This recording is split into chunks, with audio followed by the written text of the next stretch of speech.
ನಮಸ್ತೆ ಕರ್ನಾಟಕ. ಇವತ್ತಿನ pre market analysis ನ ಮಾಡೋಣ.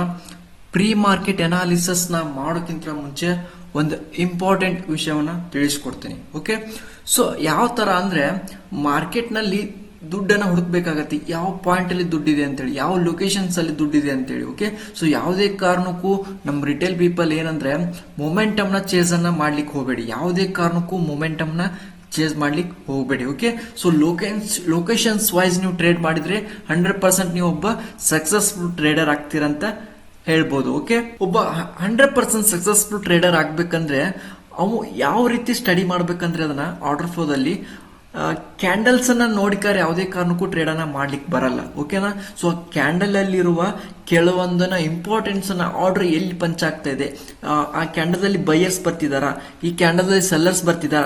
ಒಂದೇ ಎಕ್ಸಾಂಪಲ್ ತಗೊಳ್ಳಿ, ಈ ಕ್ಯಾಂಡಲ್ ಅಲ್ಲಿ ಬೈಯರ್ಸ್ ಇದಾರ ಅಂತ ಹೇಳಿದ್ರೆ ಯಾವುದೇ ಕಾರಣಕ್ಕೂ ಬೈಯರ್ಸ್ ಇಲ್ಲ, ನಿಧಾನಕ್ಕೆ ಮೇಲ್ಗಡೆ ತಗೊಂಡು ಹೋಗಿದ್ದಾರೆ. ಓಕೆ, ಸೊ ಅದು ಮಾರ್ಕೆಟ್ ನಲ್ಲಿ ಕೆಲವೊಂದನ್ನ ಸೀಕ್ರೆಟ್ ಅನ್ನ ತಿಳ್ಕೊಬೇಕಾಗತ್ತೆ. ಓಕೆ, ಅಂದಾಗ ಮಾತ್ರ ನಾವು ಏನ್ ಮಾಡ್ತೀವಿ, ಟ್ರೇಡಿಂಗ್ ಅಲ್ಲಿ ಸಕ್ಸಸ್ ಆಗ್ತೀವಿ. ಓಕೆ, ಸೊ ಅದೇ ತರ ಇವಾಗ ಈ ತರ ನೀವೆಲ್ಲ ಅನಾಲಿಸಿಸ್ ನ ಮಾಡೋದನ್ನ ಕಲಿಬೇಕಂದ್ರೆ ಬ್ಲೋಯಿಂಗ್ ಅಕಾಡೆಮಿ ಚಾನಲ್ ನ ಫಾಲೋ ಮಾಡಿ.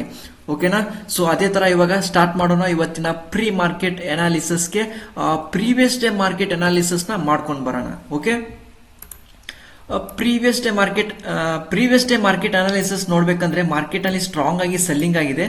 ಈ ಸೆಲ್ಲಿಂಗ್ ಆದ್ರೆ ಯಾವುದೇ ಕಾರಣಕ್ಕೂ ಪ್ರೈಸ್ ಏನಾಗಿದೆ, ಇಲ್ಲಿಂದ ನಿಧಾನಕ್ಕೆ ಏನೋಗಿದೆ, ಬೈಯಿಂಗ್ ಆಗಿದೆ. ಓಕೆನಾ, ನಿಧಾನಕ್ಕೆ ಬೈಯಿಂಗ್ ಆದ್ರೆ ಯಾವುದೇ ಕಾರಣಕ್ಕೂ ಇದು ರಿಯಲ್ ಬೈಯಿಂಗ್ ಆಕ್ಟಿವಿಟಿ ಅಲ್ಲ. ಓಕೆನಾ, ಸೊ ಎನಿ ಟೈಮ್ ಏನಾಗುತ್ತೆ ಅಂದ್ರೆ ಟಾಪ್ ಇಂದ ಏನಾಗುತ್ತೆ, ಸೆಲ್ಲಿಂಗ್ ಬರುವಂತ ಚಾನ್ಸಸ್ ತುಂಬಾನೇ ಇರುತ್ತೆ. ಓಕೆ, ಇಲ್ಲಿ ನೋಡಿ ಅಬ್ಸರ್ವ್ ಮಾಡಿ, ಸೆಲ್ಲರ್ ಝೋನ್ ಅಲ್ಲಿ ಹೋಲ್ಡ್ ಆಗಿದೆ. ಯಾಕೆ ಹೋಲ್ಡ್ ಆಗಿದೆ ಅಂದ್ರೆ ಇದು ಲಿಕ್ವಿಡಿಟಿ ಏರಿಯಾ ಅಂತ ಹೇಳಿ ಕರಿತೀವಿ. ಓಕೆ, ಸೊ ಲಿಕ್ವಿಡಿಟಿ ಏರಿಯಾದಲ್ಲಿ ಪ್ರೈಸ್ ಹೋಲ್ಡ್ ಆಗಿದೆ. ಎನಿ ಟೈಮ್ ಏನಾಗುತ್ತೆ, ಗ್ಯಾಪ್ ಡೌನ್ ಓಪನ್ ಆಗುವಂತ ಚಾನ್ಸಸ್ ತುಂಬಾನೇ ಇರುತ್ತೆ. Okay, so gap down open ಆದ್ರೆ, ಫ್ಲಾಟ್ ಗ್ಯಾಪ್ ಡೌನ್ ಓಪನ್ ಆಯ್ತಂದ್ರೆ ನಾವು ಏನ್ ಮಾಡ್ಬೇಕು, ಒಂದು ಸಪ್ಲೈ ಸ್ಟ್ರಾಂಗ್ ಆಗಿ ಸಪ್ಲೈ ಝೋನ್ ನ ಕ್ರಿಯೇಟ್ ಮಾಡ್ಕೊಂಡ್ರೆ ಎನಿ ಟೈಮ್ ಪುಲ್ ಬ್ಯಾಕ್ ಹೋಯ್ತಂದ್ರೆ ನೆಕ್ಸ್ಟ್ ಸೆಲ್ಲಿಂಗ್ ಆಗುವಂತ ಚಾನ್ಸಸ್ ಇರುತ್ತೆ. ಎಲ್ಲಿವರೆಗೂ ಬರುವಂತ ಚಾನ್ಸಸ್ ಇರುತ್ತಂದ್ರೆ 55,750 ವರೆಗೂ ಬರುವಂತ ಚಾನ್ಸಸ್ ಇರುತ್ತೆ. ಇದು ಫಸ್ಟ್ ಟಾರ್ಗೆಟ್ ಆಗಿರುತ್ತೆ. ಓಕೆ, ಸೊ ಈ ತರ ನಾವು ಏನ್ ಮಾಡಬಹುದು, ಸೆಲ್ಲಿಂಗ್ ಸೈಡ್ ಅನ್ನ ಟ್ರೇಡ್ ಮಾಡಬಹುದಾಗಿರುತ್ತೆ. ಯಾವುದೇ ಕಾರಣಕ್ಕೂ ಒಂದ್ ವೇಳೆ ಗ್ಯಾಪ್ ಅಪ್ ಅನ್ನ ಮಾಡ್ಕೊಂಡ್ರು ಕೂಡ ಯಾವುದೇ ಕಾರಣಕ್ಕೂ ಬೈಯಿಂಗ್ ಸೈಡ್ ಅನ್ನ ಟ್ರೇಡ್ ಅನ್ನ ಮಾಡ್ಲಿಕ್ಕೆ ಹೋಗಬೇಡಿ, ಅವಾಯ್ಡ್ ಮಾಡಿ. ಓಕೆ,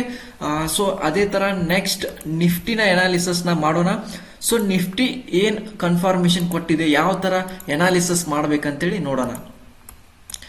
ನಿಫ್ಟಿನ ಪ್ರೀವಿಯಸ್ ಡೇ ನೋಡಬಹುದು. ನಿಫ್ಟಿಯಲ್ಲಿ ಏನಾಗಿದೆ ಅಂದ್ರೆ ಅದು ಕೂಡ ಏನಾಗಿದೆ, ಸ್ಟ್ರಾಂಗ್ ಆಗಿ ಸೆಲ್ಲಿಂಗ್ ನ ಮಾಡ್ಕೊಂಡು ಟೆಂಪರರಿ ಮೇಲ್ಗಡೆ ತಗೊಂಡೋಗಿದ್ದಾರೆ ಮಾರ್ಕೆಟ್ ನ. ಓಕೆ, ಸೊ ಟೆಂಪರರಿ ಮೇಲ್ಗಡೆ ಹೋಗಿದೆ. ಎನಿ ಟೈಮ್ ಏನಾಗುತ್ತೆ, ಇದು ಕೂಡ ಮಾರ್ಕೆಟ್ ಸೆಲ್ಲಿಂಗ್ ಬರಬೇಕಂದ್ರೆ ಇದು ಇನ್ಸ್ಟಿಟ್ಯೂಷನಲ್ ಆಕ್ಟಿವಿಟಿ ಝೋನ್ ಇದೆ ನಮ್ದು. ಓಕೆ, ಇನ್ಸ್ಟಿಟ್ಯೂಷನಲ್ ಆಕ್ಟಿವಿಟಿ ಝೋನ್ ಇಂದ ಮಾರ್ಕೆಟ್ ಎನಿ ಟೈಮ್ ಏನಾಗುತ್ತೆ, ರಿಜೆಕ್ಷನ್ ಆಗಿ ಕೆಳಗಡೆ ಬರುವಂತ ಚಾನ್ಸಸ್ ಇರುತ್ತೆ. ಓಕೆ, ಅದೇ ತರ ಸಪೋರ್ಟ್ ಲೆವೆಲ್ ಇದೆ. ಓಕೆ, ಸಪೋರ್ಟ್ ಲೆವೆಲ್ ಇಂದ ಏನಾಗುತ್ತೆ, ಎನಿ ಟೈಮ್ ವೀಕ್ ಹೊಡೆದು ಏನಾಗುತ್ತೆ, ಬೈಯಿಂಗ್ ಸೈಡ್ ಹೋಗುವಂತ ಚಾನ್ಸಸ್ ಇರುತ್ತೆ. ಓಕೆ, ಈ ಲೊಕೇಶನ್ಸ್ ಮೇಲೆ ನೀವು ಏನಾದ್ರೂ ಫೋಕಸ್ ಮಾಡಿ 100% ಈ ಲೆವೆಲ್ ಅಲ್ಲಿ ಮಾತ್ರ ನಿಮ್ಗೆ ಏನಾಗುತ್ತೆ, ಅನ್ಕೊಂಡಂಗೆ ಮೂವ್ ಆಗುತ್ತೆ. ಓಕೆ, ಸೊ ಈ ಲೆವೆಲ್ ಅನ್ನ ಫೋಕಸ್ ಮಾಡಿ 100% ಒಬ್ಬ ಸಕ್ಸಸ್ಫುಲ್ ಟ್ರೇಡರ್ ಆಗ್ತೀರಾ.